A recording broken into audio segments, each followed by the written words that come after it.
The Little Sewing Machine by Enid Blyton. Dorothy had a little sewing machine for her birthday. She was so pleased with it, for it really could sew. It had a little wheel, and when she turned the handle of the wheel with her hand, the needle went up and down very fast indeed and stitched the cloth that Dorothy wanted to make into coats and dresses for her dolls. It was only a toy sewing machine, but Dorothy liked it very much. She could not sew so beautifully with it as her mother could sew with a big sewing machine, but still, it was quite big enough to make all sorts of clothes for her toys. The toys sat round her each day and watched her sewing with her little machine. Teddy was delighted because he had a new red coat. Angeline, the big doll, was pleased because she had a new petticoat with lace all round the edge. The yellow rabbit wore a new scarf and cap to match, both made by the little sewing machine. At night, when Dorothy was in bed, the toys used to talk to the pixies who lived outside the window in the snowdrop bed. The teddy bear showed them his coat. The doll showed her fine petticoat, and the little yellow rabbit took his cap and scarf off to let the pixies see how beautiful they were. Who makes your clothes for you? Asked the teddy bear. Oh, the fairy Silvertoes makes all our things, said one of the pixies. She's very clever, you know. All the spiders in the garden give her thread, and she dyes it in the loveliest colors. Then she sews petals and leaves together and makes all our clothes. I really don't know what we would do without her. Does she make your party clothes too? Asked the yellow rabbit. Of course, said the pixies. There is a very grand party on full moon night this month, and Fairy Silvertoes has promised to make all her clothes for us. We can't go in these old things. We have had them ever since the autumn. We want new ones now. I'm going to have mine made of snowdrop petals with a hat to match, said another pixie. And I'm having mine made of brown oak leaves trimmed with bright green moss, said another. Goodness, Fairy Silvertoes will be very busy, said the doll. Now one night, the pixies came to talk to the toy, and they had very long faces indeed. What's the matter? Asked the teddy bear in surprise. Something awful has happened, said the pixies. Our fairy Silvertoes has cut her hand very badly, and she can't use it for sewing until it's better. Dear, dear, we're sorry to hear that, said the teddy bear. You see, she was making our party clothes, and she hadn't really very much to do to finish them, said a tall pixie dolefully. It will be dreadful if her hand doesn't get better very soon, because some of us may not have our dresses ready and won't be able to go to the party. That would be dreadful, said the yellow rabbit, who loved parties and thought it was terrible to have to miss one. Would be disappointing, said the pixies all together. Then the teddy bear had a splendid idea. It was so splendid that he could hardly speak quickly enough to tell the others. I say, he shouted. I know. Let's lend Fairy Silvertoes the little toy sewing machine. Then she can make all the clothes as fast as can be, and all the pixies will be able to go to the party. Everyone shouted in excitement. It really was a marvelous idea. Yes, yes, cried the pixies. That's what we will do.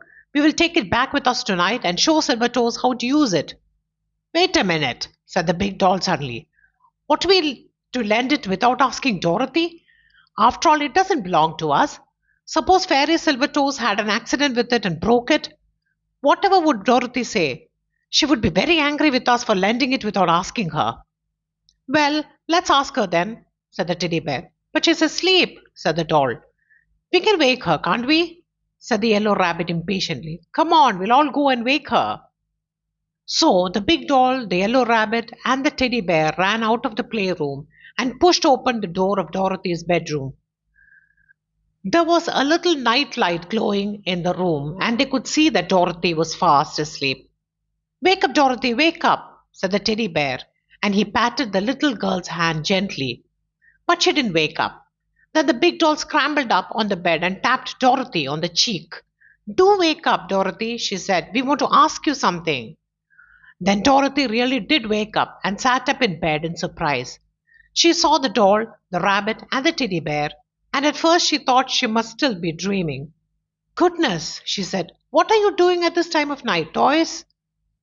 We have come to ask you something, said the teddy bear. Listen. Then he told Dorothy all about Fairy Silvertoes and her accident.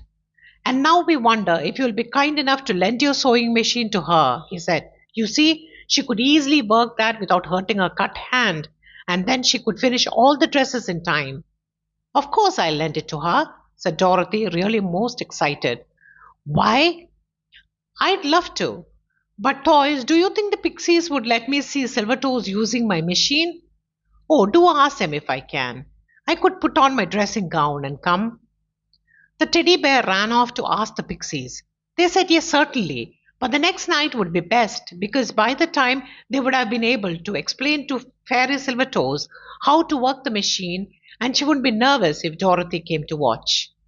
How perfectly lovely, said Dorothy, sitting up in bed, squeezing her arms around her knees. All right, toys, you can let the pixies have my sewing machine, but don't forget I'm coming to watch tomorrow night. The toys ran off. The pixies took the little sewing machine and carried it carefully down the garden to the thick holly bush. Fairy Silvertoes had a cozy house underneath it. They called her and she came to the door, her cut hand resting in a sling. She was delighted when she saw the sewing machine. The pixies showed her exactly how to work it, and she found that she could easily turn the wheel without hurting her hand. Oh, now I'll be able to make all your dresses in plenty of time, she cried.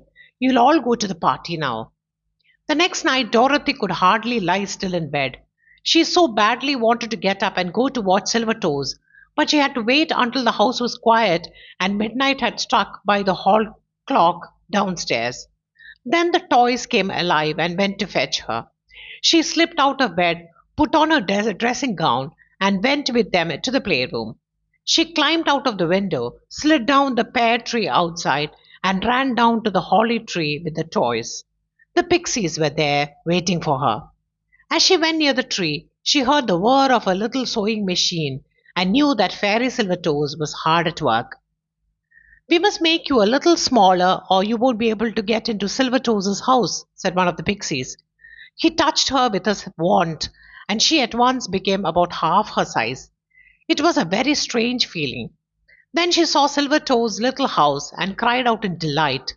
She went in and found the fairy hard at work with her machine, sewing the most dainty coats and tunics that Dorothy had ever seen. Let me help you, said Dorothy, and the two of them worked the machine together and held the cloth straight as the needle drew the thread through it. It was great fun. I shall be able to finish all these party dresses tonight, said Silvertoes happily. Everyone will be so pleased. It's very good of you to lend me this lovely sewing machine, Dorothy. What can I do for you in return? I suppose you couldn't make me a party dress for my smallest doll, could you? Asked Dorothy.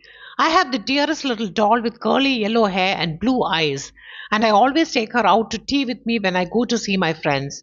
It would be lovely to have a fairy dress for her. Well, Silvertoes made one. You should just see it. It was made of daffodil frills, trimmed with dewdrop beads, and suited the little doll perfectly. Dorothy came to tea with me yesterday and brought the doll all dressed up in a fairy dress, so that's how I heard the story. Wouldn't you like to see the dress too? Well, just ask Dorothy to tea and you'll see it on her doll.